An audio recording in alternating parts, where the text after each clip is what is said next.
take a little time to make a video on flying monkeys and my experience with flying monkeys. Flying monkeys are what I've had the most experience with on YouTube. Now, a flying monkey is a popular psychology term which refers to people that they work for the narcissist for a number of reasons. It could be they believe the narcissist, or they're afraid of the narcissist, what have you. And basically, they are the ones that attack you.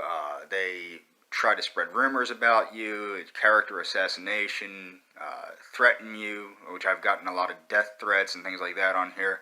And it's all a matter to make you agitated and to make sure that you don't find out who the real narcissist is. But I know who the narcissist at my former employer is, and she is crazy. And it also helps when my former friend stops calling me crazy, but wants me to make sure that I know that it's definitely not that person. You know who she is. And he absolutely didn't do anything. That's what he wants me to know. Which tells me, when I stop being crazy, and you start trying to tell me that I didn't do anything, and it's definitely not that person. It probably definitely is that person. And it definitely is you that did something. Whether or not you did it on purpose or not is a different story. Whether or not you did it because you were intimidated by a freaking woman, that's another story too. But let me get back on topic here. So, the way it works is the flying monkeys basically mob you and attack you on either in public or on social media. The beauty of social media, which is what my former employer has used, is it's very hard to gather evidence to use against the person. Lucky for me, I know people that know things that used to work there. So that's lucky for me, I do know that. Now, I want to get into why this is so difficult. The problem is, if you're thinking like a sane person, and that's what kept me from realizing what was going on for so long, is because I think like a sane person, and emotionally healthy people do not do things like this. This is why I honestly did think it was my friend from Argentina's family trying to protect her from me, because that makes sense. Hell, if I was her family, I'd be trying to protect her from me, simply because I don't know me, and I'm also considerably older than her. These things make sense. But the things that were said in the attacks, which were personal information about me, that could only be obtained either through knowing me or through gaining that, gaining this information off of my devices.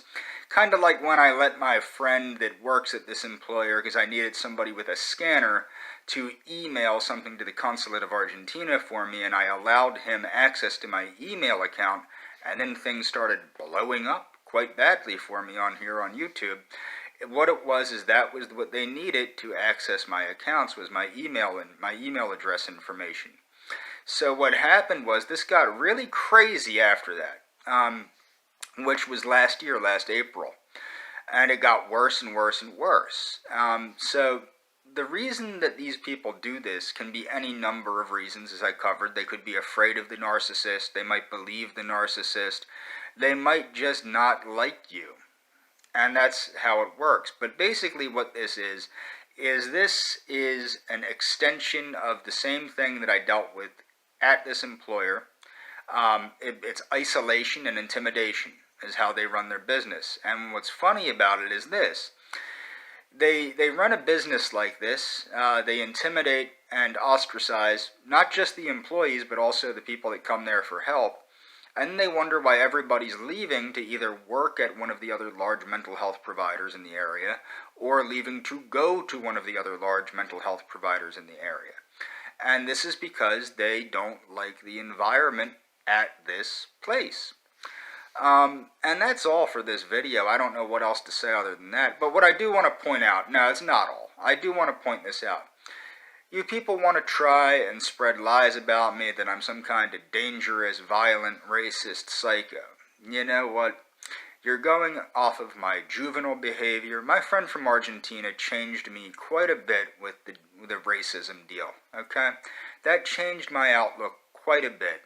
As for violence, I haven't committed a violent act in, 20 years, I think, something like that. So the thing is, but you do know this, you should know this because you talked to my friend that works there.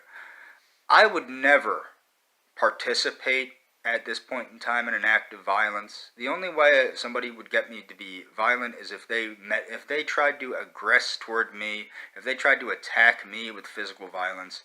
I would be given no recourse but to use physical violence to neutralize the threat to my life. But that's not what this is. This is just you insulting me and belittling me. And you tried to intimidate my friend, and you probably did intimidate her family and tried to make them think that I was some kind of racist, violent lunatic. I'm not violent anymore. But being that you do talk to my friend, you know, and you do have access to my juvenile mental health record, you know that I am capable of some fantastic acts of violence. I just don't do that anymore because it's not worth the price to pay. It's not worth going to prison. It's not worth getting in trouble. It's not worth that hassle.